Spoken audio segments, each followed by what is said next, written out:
Hello everyone, in this tutorial we will learn about operating systems, virtual machines, what is VMware software, how to boot Windows and Kali Linux in VMware. Now let's see about operating systems. So what is operating system? An operating system OS is an interface between the user and the computer.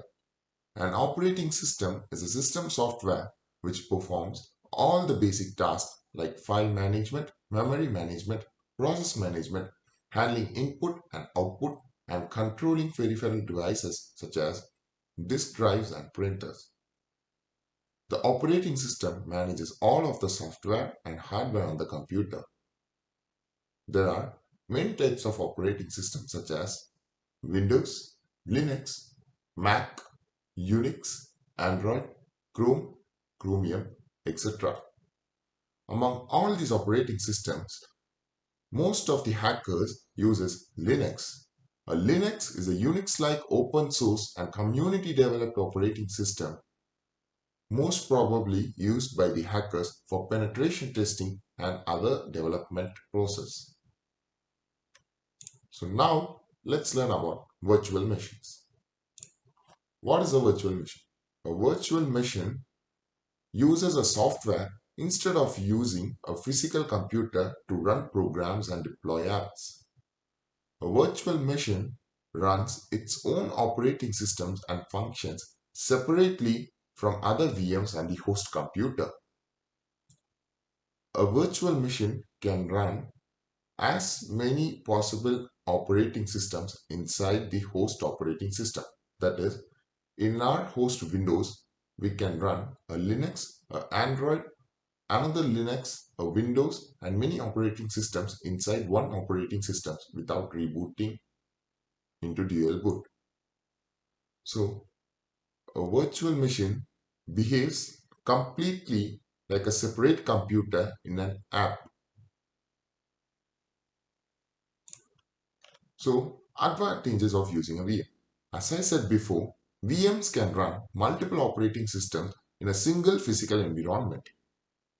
So, it won't affect the host computer's hardware if it gets hacked. The only possibility is when the file sharing is enabled from host to guest and from guest to host, only then the VM's malware is transferred to the host system.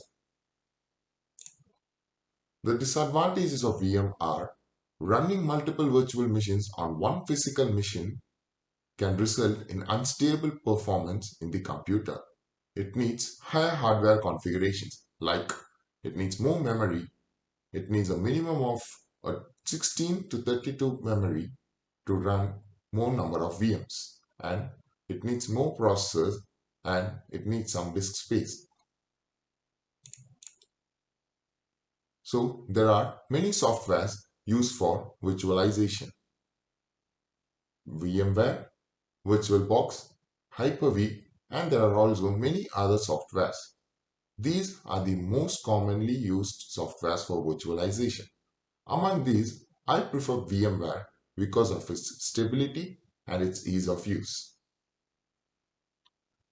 Now, we will learn how to install VMware Pro in Windows Desktop.